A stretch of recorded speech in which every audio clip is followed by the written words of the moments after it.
to Mind Matters, the podcast where we talk about different topics and trends in mental health in our community. My name is Wendy McCarty Van Bemmel. I'm so happy to be your host today. And to my right, we have Gabriel Fernandez, Community Liaison and Mental Health Advocate. And co-host extraordinaire. To the Mind Matters podcast. Thank you for having me. And our guest today is Chief Ogden. Can you introduce yourself a little bit to Thank us? you. Yeah, Chief Dave Ogden. I am current chief of the Windermere Police Department. I've been in law enforcement just a little while, 37 years. Just a little while. Glad to be here today to get a topic of discussion for us about mental health.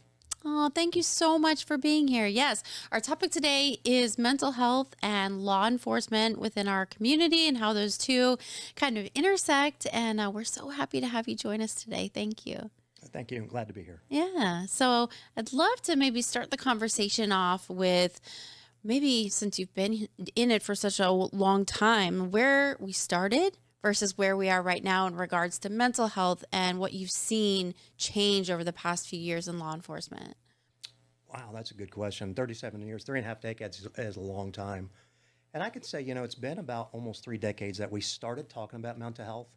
But the beginning of that conversation wasn't very good. Okay. And it was trying to encourage people to, to get in touch with themselves and be a better person, or if they're having difficult times. But it really did not take very well, to be honest with you. If you go back to the history of law enforcement, a lot of law enforcement came from military. It's a paramilitary organization. And I think because of that, there was really just a reluctancy for people to talk about needing some help, or really wasn't even any information about post-traumatic stress disorder, PTSD, PTSI. None of that stuff, obviously, was even out there at that time. So I think most officers just kind of grin and bear it. I'll tell you a story that will actually just tell you exactly what it was. My very first day on patrol. Okay. I was a brand new police officer. I'll never forget it. It was January in 1988. It was cold outside. I sat in a police car. It was super cold. And my training officer was a elderly gentleman, super brilliant, but he was pretty cantankerous, if that describes him a little bit. And he started smoking a cigarette inside the car. Now, I don't smoke, but it's cold out. My window's rolled up, and he smokes a cigarette, and he blows it out. He says, "Hey, boy," he goes, "do you drink?" I said, "No, sir." He said, "Do you cuss?" I said, "No, sir." He says, "How many times have you been married?" I'm like, "Well, just once, sir." And he smokes his cigarette. He blows it out in the entire car, and I'm choking to death over there. And he turns to me and he says, "Heck, boy, you ain't going to make it." Think about my very first experience in a patrol car. Yeah. I better start cussing. I better start drinking. I better start swearing. I better have multiple wives, because that's what you're going to need. And that's what you're going to need from a mental health perspective, is what he was telling me. I had no idea. I can't imagine what was going through your head at that young scared. age. I would have been I too. just sat there with my book and said, "Yes, Grip sir." the sides and be like, okay. Yes, sir. But I think that story really describes what the culture of law enforcement was at the time. Yeah. Where do you think the culture started to shift? Wow. A culture shift is the toughest thing to do. It really is. I've been in the Windermere Police Department as a chief for a little over 10 years. And we have completely transitioned the culture. Anybody that's been around here would understand that. And it's got to take time. You got to understand that it's got to take time. You've got to be consistent. You've got to be dedicated to doing that. And I think probably within about the last 20 years, when we really started realizing how much of an effect it had on law enforcement officers' suicide rate as a tremendous amount. I can tell you within a couple of years, I experienced law enforcement suicide within 2 years of starting the job. And I've experienced High it a stress couple rates. times. Exactly. Law enforcement officers being killed in the line of duty. 37 years, I've known 32 officers being killed. 5 of them have worked for me. Wow. That's a lot of stress. That is. So I think when people really started collecting the data and started looking at it, they were like, "Oh my goodness, what's happening?" There's a recent data out there last year in a conference I was at, said that the average divorce rate around the country is around the 50%. I won't argue with it's a little higher, a little lower, whatever. But they were indicating that the average divorce rate for a law enforcement family is in the 70 percentile range. Significant. That's significant. Yeah. That's a significant increase. And why is that? Well, because of everything. Because of my first story. Right? Because of that. Because people That were kind afraid of to engage. Suck it up. Don't talk about it. Find you a coping mechanism and hold on tight. That's it. Go along for the ride. Yeah. You know? Yeah. So you started to see a culture shift. And of course, that takes some time. What were some of the key elements of that culture shift? Well, again, I think, our agency, I retired from the Orange County Sheriff's Office after 27 years, rose to the rank of captain, spent 15 years on the SWAT team. I worked undercover. I did everything you could Wow. imagine in there. Had a blessed career. I was just very, very fortunate. But again, I think halfway through, when we started seeing those law enforcement officers killed in the line of duty, when we started seeing the effect on the families and the effect on the officers, we started to see the sheriffs at the time really start to get engaged. And didn't really everybody quite know what they were doing. Yeah. And I think that's still sometimes the case today.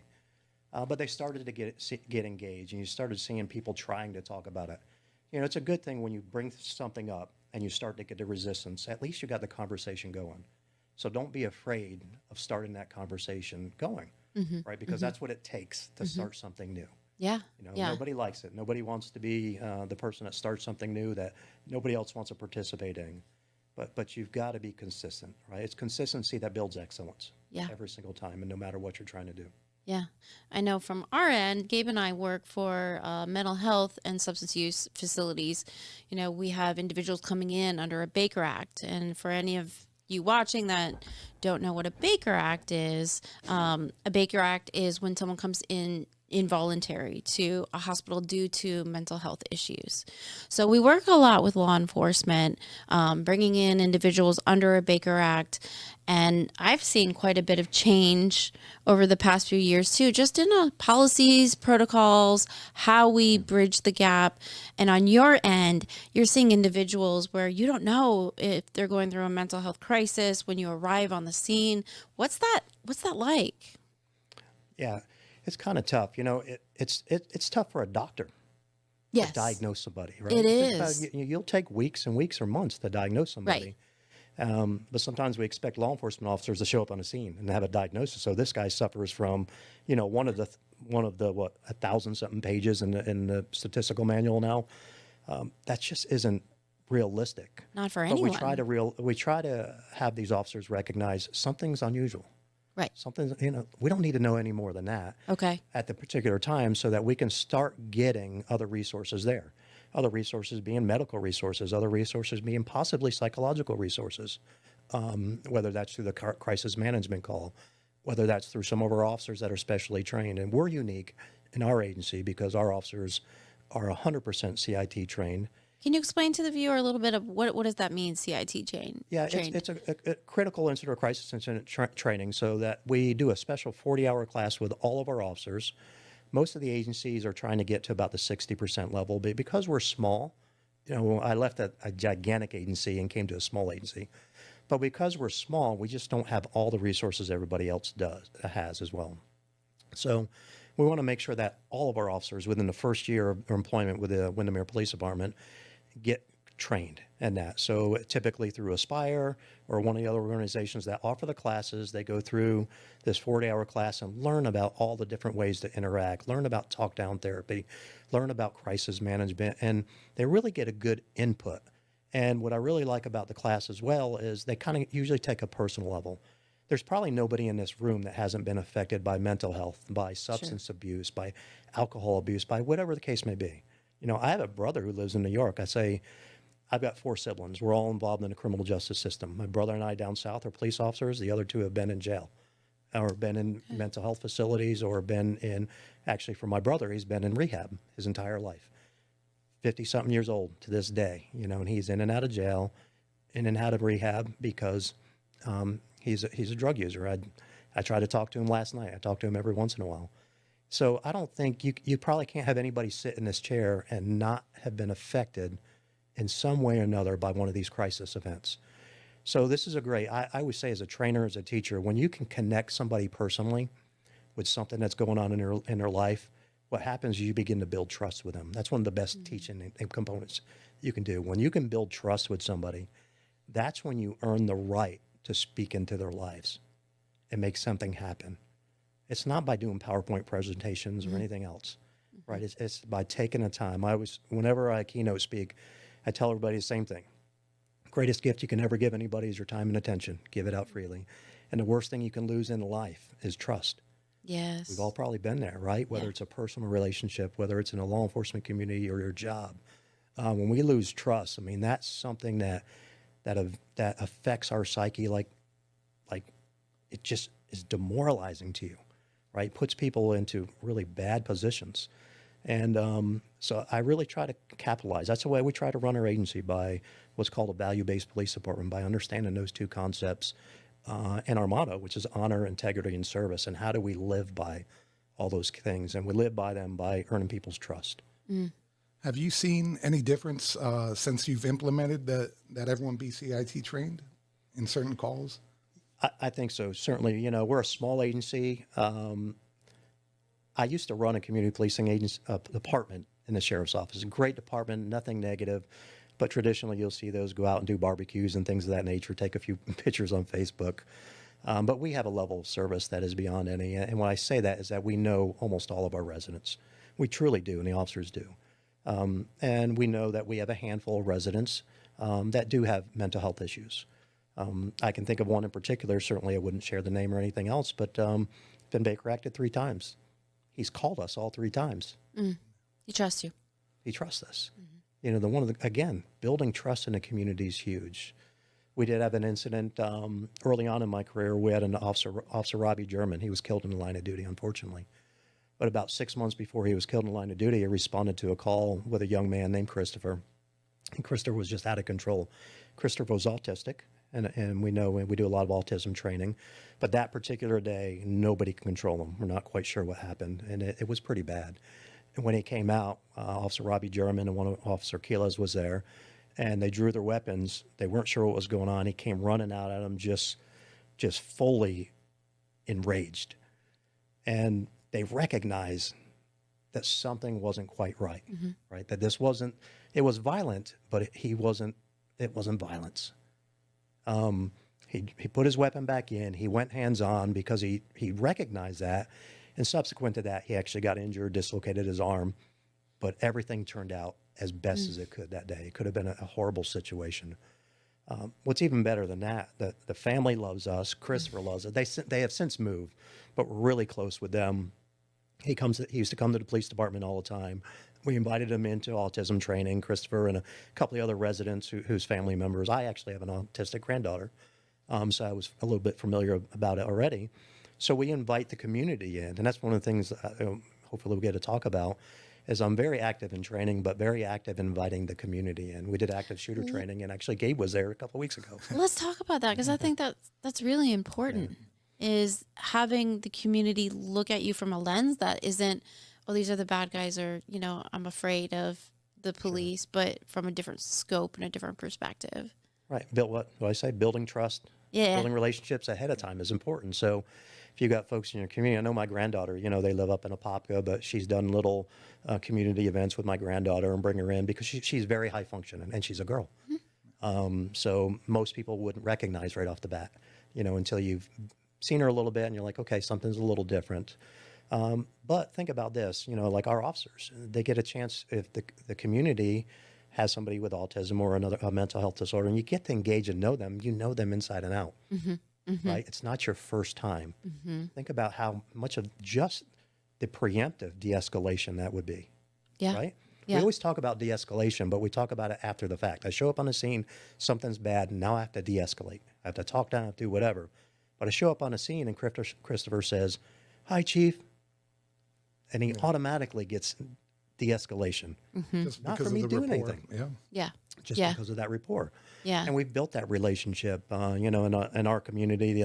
Our local church there does the Tim Tebow event. Okay. You know, so we are stacked with all our officers in the Tim Tebow event. So it's a great opportunity to meet all of, you know, the kids and the adults and everybody that in and around our community, for the officers to integrate with them and exchange, you know, look at them and talk to them. And it's not the first time, right? People don't call police officers to come and have lunch with them. No, they They don't. call 911 when something's gone bad. Yeah. So if that first encounter is something's going bad. So I would encourage parents, you know, if you have a special needs child or a mental health child with mental health or autism or whatever the case may be, stop by your local police department. Yeah. Find out who your community policing officer is. Be proactive about that and engage with them so they can engage with you.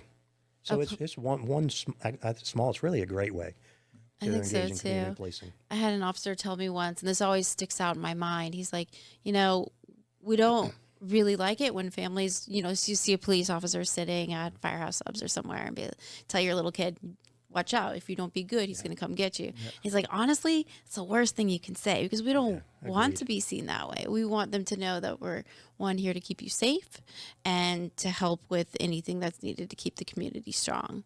And I've seen some agencies do really good with the coffee and a cop and those kind of themes.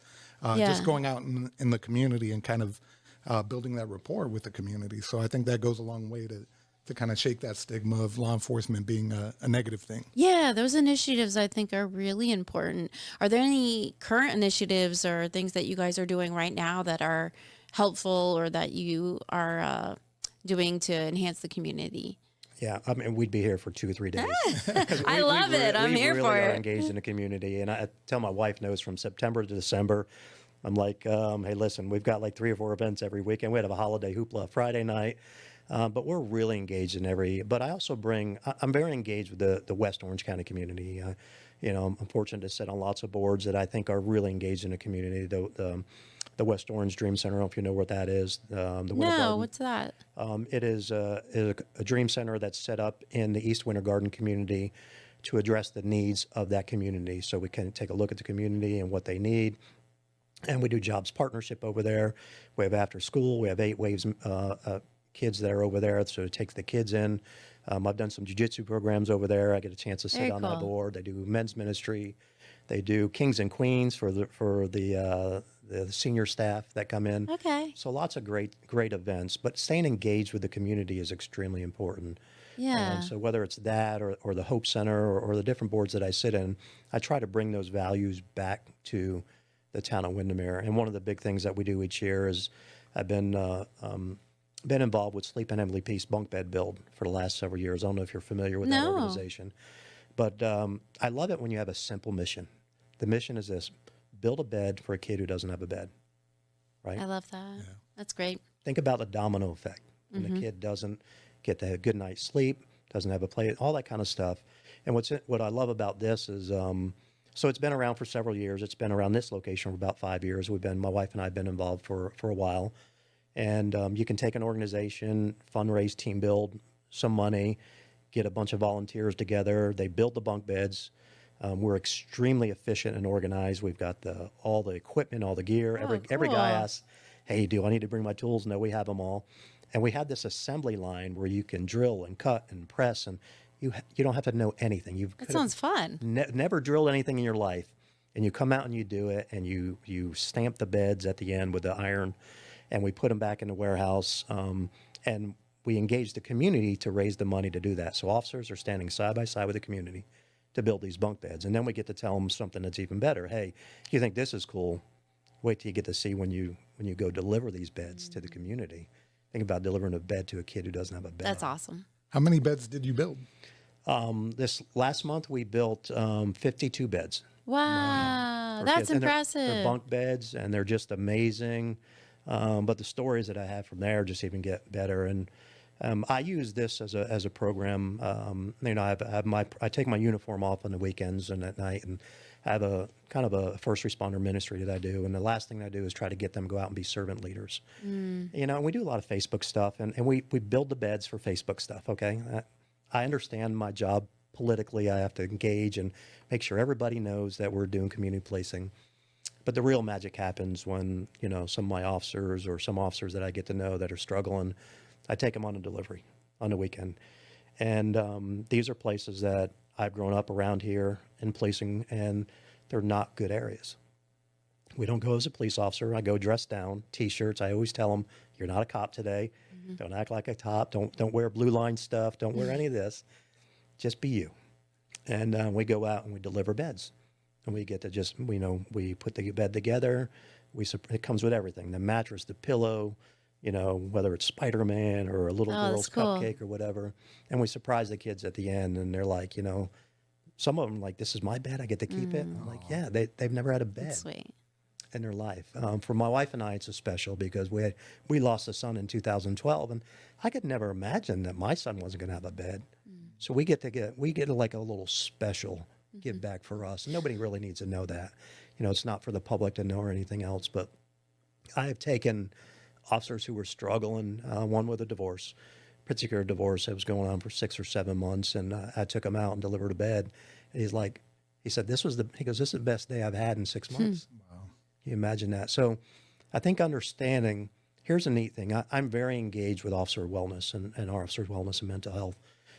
But when you do that, they also get to learn what it takes to help others struggle with their mental health. Yeah. So we keep trying to force PowerPoint presentations on people as opposed to showing them what this feels like. Yeah. You can't replicate the feeling of what you just described. You can't. You can't. And I'll share one more real quick thing about that. But for me personally, I've been to 2 locations where I've delivered beds as a SWAT team member where we've had shootings.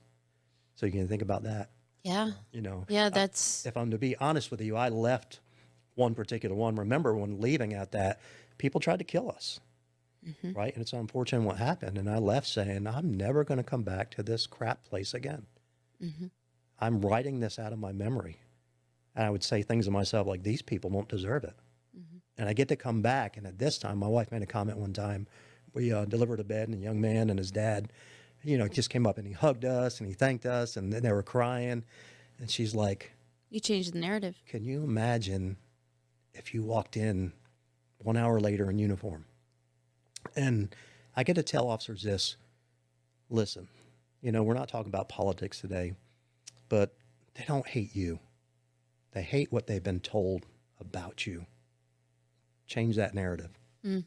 Yeah, right? That's powerful. And you'll change your life. Let's talk a little bit about Baker acting and working with individuals that might have mental health issues going around. We talked a little bit about identifying there's a mental health issue going on. What sort of things do you see out in the community? Are you seeing a lot of depression? Are you seeing anxiety? I know there's a lot of trends. I know we've seen some changes recently. Yeah, absolutely. What are you seeing? Yeah. Well, I think if anybody reads anything about mental health post-COVID, right? I mean, it's probably just a matter where you put everybody in this country on one particular spectrum or not. But I think we saw that mostly kind of, just the loneliness, the depression, all the different kind of thing. We have a care program in our department. So if you're either over a certain age or you have, medically, there's some issue with you, our officers will go and check on you. That's awesome. Pretty regularly. It is. And how do you get linked up with that? You can just call and say, hey, I need... Yes, they can call the Windermere Police Department. If they're a resident of the town of Windermere, they can call us. And they can contact my name, my email. Trust me, my email, my phone number is on the website. They can just call over there. We can put them on a program. But our officers will go and check on them. We check on them like when hurricanes come up. We do a pre-check and a post-check. If we need to get them somewhere, we'll help them do that. But all of that helps ease their anxiety when these kind of things come up. It's the fear of the unknown. Yeah. And I know it can be a scary time for someone who's undergoing a Baker Act and having to maybe get into a police officer car or, for children. That's really tough too. What are some of the things that your team does to mitigate those fears? Yeah. Well, if it's on a scene, we always try to separate. That's kind of a basic thing for law enforcement. Okay. If you can, as easily as you can, try to separate them from especially any family members, being children and things of that nature, because you don't want to put that visual in their mind if you don't have to. And again, most of it is good communications. Really, it all comes down to understanding what's really going on. Good communication and explaining to that. I tell the guys, I put all our officers through my leadership training, and my communication rule is this: communicate, communicate, communicate. When that doesn't work, over communicate. Yes. And that's really what you got to do, and you got to have that patience to be able to communicate and explain to them. Listen, I've done it a long time, so not everything works out as designed. Yeah. And the fact of the matter is, there's a reason that they give us handcuffs and things of that nature, because sometimes things just don't go right. But we have found for us that, very few times that we really had to get into physical combat struggles. I think I called you just a few months ago, Gabe. I think we had the losing my mind just kind of right now. The emergency team that kind of came out for us, and it was a situation. It wasn't even a serious crime issue, but it was somebody that had to be trespassed and removed from the house, and that nature. So we called the crisis mobile unit.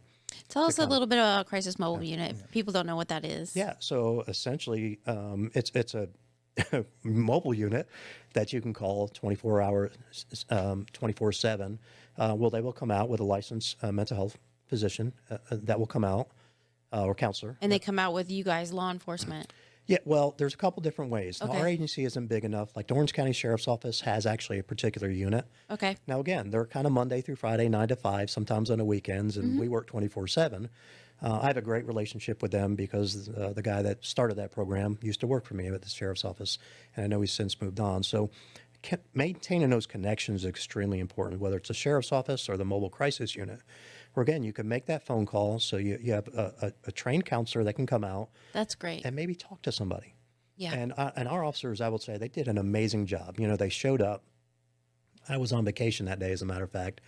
So they showed up, and I got the phone call because we're a small town. And what happens if something happens in our town, people actually start calling me personally.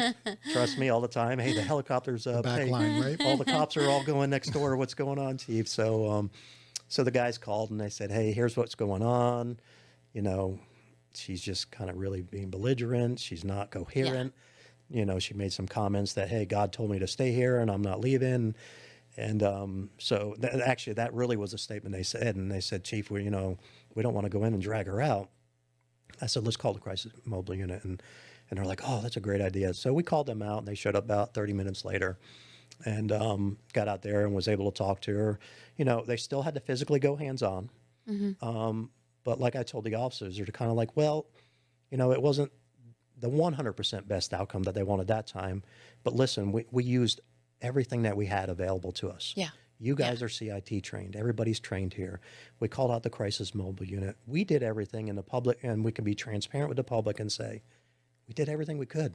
And it was a safe outcome. And it was a safe outcome. It wasn't a violent outcome or anything else. I mean, she resisted, but it wasn't really much more than the officers having to kind of put her hands behind her back and calm her down. But the nice thing was that when we got her into the vehicle, we set her down. The counselor came back over and spoke to her again, you know, to get her calmed down a little bit more, explain the process, explain what's going on. So again, a better outcome for everybody. Yeah. Yeah. And I like what you said too about communication. I think that is the key to anything. If you understand what's happening even before it happens, that's really helpful to anyone. Yeah. And this is kind of a new co-responder model that's kind of being introduced. Where do you see the future of mental health and law enforcement? What direction do you see this going in? Yeah. You know, you're right. That's new. It kind of started in Texas, right, a couple of years back, and we're seeing that. You know, I'm a big intelligence-led policing and analyst type driven. So I want to kind of see where that's, because again, I think we're going to get mixed. I think what we need to do is we need to integrate them fully. I am always about integration training. One of the first ones at the Sheriff's Office to integrate the jiu-jitsu program in '99 and doing jiu-jitsu together and firearms. And firearms instructors like, there's no way we can do that. But I'm like, wait a minute, we do everything together. You might be saying, well, why are you talking about firearms and jiu-jitsu? Because I integrate mental health training with my jiu-jitsu training, with my firearms training. We need to stop segregating our training. And people will say, well, how much mental health training do you do? I'm like, well, what do you mean? We do classes, but we integrate it with everything. We talk about it continuously. Which is probably more impactful than Because it's ingrained in at that point. Yeah. You have to integrate that, you know, and I think I really took a hold of this. And in 2004, I led the training division, and I authored an article called Taser Task Force Final Results. And I published an article about the introduction of the new tasers, but this new phenomenon called excited delirium. You guys are familiar with delirium and things like that. And it's just kind of what we were seeing with some of these cases and deaths and things like that. And then did some research and study and found out delirium was kind of really a psychological medical phenomenon that they went all the way back to the early 1900s. And we were seeing this a lot with people with prolonged exposure to drug usage. Okay. Crack cocaine was really prolific, you know, in the 80s and then to the 90s. So we saw people that were under great exacerbation, running and fighting and things like that. Their heart rate would just increase to such a level. They would get extremely hot. They would sweat profusely and do all these things that you could physically see. And essentially, it would go in cardiac arrest. So through that, I had a subcommittee of 4 medical doctors that we brought aboard. And we had them tell us, what can we do? What can we do when we see this? And kind of like when we started off the conversation, we're like, well, it takes a while to diagnose somebody. But what you can do is if you see somebody with just extreme violence, pacing around, just seem to be in a delirious state, sweating profusely, all these kind of things, get medical and psychological help as soon as you can. Create some distance, use some talk down therapy, clear the perimeter with other people so there's no innocent bystanders that can be hurt. So these are all good tactical things that we could do and start integrating. Yeah. And again, we started doing that as early as about 2004. We integrated it into our policy. And that's when we started having police officers or deputies in Orange County Sheriff's Office, when they would respond and see this kind of a crisis, immediately call for additional help and resources. So that was the best we could do at that time. Now we're starting to try to integrate some of those resources in, maybe if we can recognize and identify calls for services ahead of time. Yeah. And I think as we build things out, it'll get better, right? Because as we build out like our CAD, our computer-aided dispatch, if we happen to go, to Gabe's house and we know that, there's a certain reason we go there and there's a certain kind of dynamic that's going on there and we go there 4 or 5 times, well, as we build those things out, we know, hey, we get a call. Here's what's going to happen. Hey, let's go ahead and call somebody ahead of time. You have the notes in front of you. You know what to kind of expect. Yeah. Right. And that's how these things get better over years, right? And then nothing happens overnight. Overnight. Yeah. It really doesn't. Yeah, that's one of the things I'm starting to, working more with law enforcement, I'm starting to appreciate. Certain agencies will have people that'll call me when they have certain patterns, right, of calls. And, if they send someone to one of our facilities, usually they'll try to communicate, hey, this is like the 3rd time we've been out here, what can we look at to do something different? And I know they're doing it to try to change that person's life, because that's not a good quality of life to have, law enforcement being called to your house, on a regular basis. Certainly. Yeah, and I'm hearing more and more of that of, case management styles and wellness checks and following the individuals that you're seeing those repeat behaviors in. I think that changes the culture of our whole entire community on how we view things and how we help people. It does. It's, again, I still get back to, again, my kind of thing that I do is team building, organizational leadership, but it's about team building, right? That's all it is. Once you get to know somebody, you've built that trust with them. And when law enforcement agencies take that little extra effort to do that, or when citizens, listen, when I was at the sheriff's office, again, I will say, we have more officers per capita in the town of Windermere than they do at the sheriff's office or others, because it's just so huge.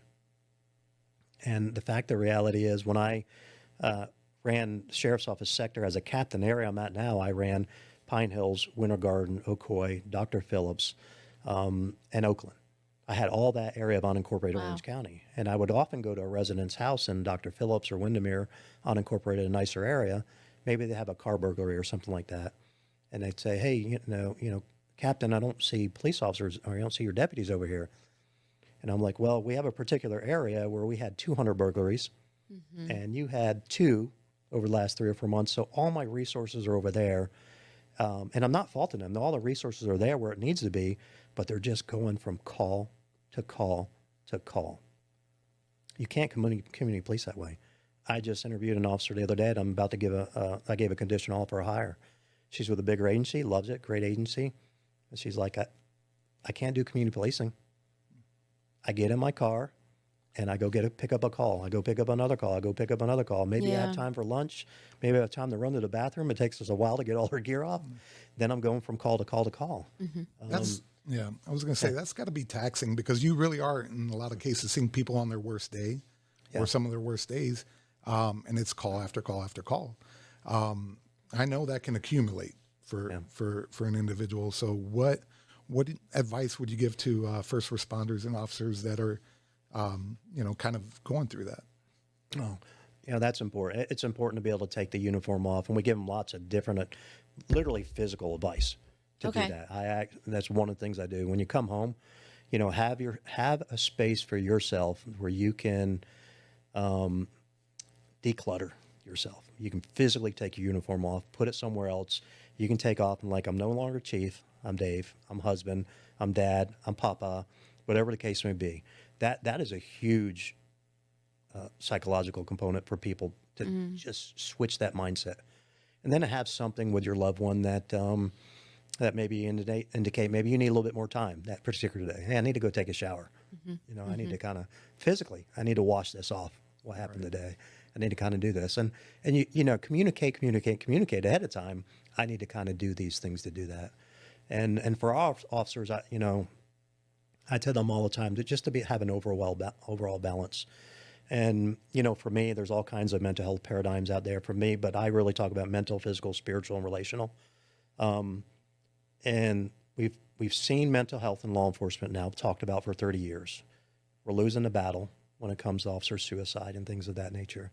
I personally believe this because we are afraid, and most executives run at the thought of spiritualness or talking about somebody's relationship. They just say, hey, go talk to a counselor. And I'm like, I think we've made a huge mistake. Your spiritual beliefs, whether you're religious or not religious, doesn't have, I'm not, what are your values? What are your beliefs? What are your set of morals? What's your sense of right and wrong? What is your faith? And I do this. I do have a personal strong faith, but I tell people I define faith is where you put your trust when things really go bad in your life. We can all, right? You can be a Christian or Catholic or a Muslim. You can be whatever you want. And that is a great definition of faith. It really is. Right? But as a leader, I want to know what your faith is, what you put your faith in, because that's how I have an opportunity to help you. Right? If you're telling me, I used to go to church all the time. I really enjoyed it. I like this particular group, and I see things going down. Hey, Gabe, how's your church been doing? Haven't been going. What's going on? Opportunity. Whatever it is. You'd have a group of men you do fishing with. I love to do that. I take a group of guys fishing all the time. And I love that you know your people too. I think that probably makes more of an impact than maybe you even know, the fact that you care enough to know what their faith is and know when you can just tell they might need a little boost. And that early intervention is huge. What are some signs to look out for officers or anyone in law enforcement who might be struggling that might stand out, or things to look out for? Oh, wow. There's a lot. There's kind of really conditions you can almost put on some officers. You can see 1 year, 5 year, 10 years, things really? like that. Yeah. Isolation. Okay. Don't isolate yourself, especially from your family and your loved ones. You get in this line of work and a couple of years down the road, and it's tough, right? It's tough when you see a child drowning. It's tough when you see these certain things. You don't want to come home and share that. But you need to engage your family at some level. Maybe even get professional counseling how to do that if you're not quite sure would do that. So don't isolate yourself. That's the biggest thing is isolation. When people start getting depressed, you start feeling like you hate this job or you hate people. Right? I've heard years ago an officer told me, I hate these people. And I'm like, hey man, let's go have a beer tonight, and you and I are going to sit down and talk. And he was at the end of his career, and I said, hey, it's time. It's time. Yeah. This is time for you to kind of move on and move to something else. And he took that advice, and he kind of, a couple of years later, he's like, it's the best advice anybody ever gave me. I did 26 years. I didn't need to do any more. He goes, and I just got to the point. So you feel that. That's probably true for any job, right? Yeah. You walk in and you're just like, I can't stand being here.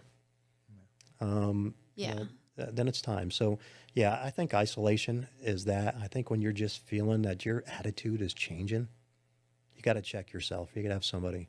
You've got to have a plan probably in place. Yeah. You got to have a plan. You got to have a community. Getting through some of the toughest things that I've ever got through in my life was because of community that I was a part of. And that was the most important thing. We are not designed to do life in isolation. That's so true. That is not a good thing for us. And when you feel that happen, I hope that you have somebody in your life that can speak into your life and tell you. It's just like, hey, Dave, this isn't going well. Yeah. Let's come on, let's do this. And we have to do that a little bit better, a lot better. I will tell you the huge difference that I see I spent almost 15 years on the SWAT team. I was a team leader there, probably one of the most, when you talk about being promoted, that was one of the proudest moments, because it's the structure base in there is not just about performance base. That's relative. Everybody on a SWAT team is top tier, but it's trust based. And what I mean by that is that your team picks the leader. Everywhere else I've tested, I've passed the test, I've done this, and I've gone on a test. Okay, cool. So what? Anybody can pass a test. But when your team picks you, and that's how usually special operations teams do it, that's saying something different.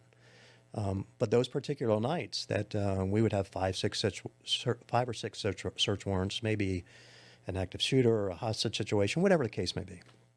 We would get together, and maybe we go to a local bar, have a beer or two. Nothing wrong if you're just a small group of guys. You're not going out of control or anything else.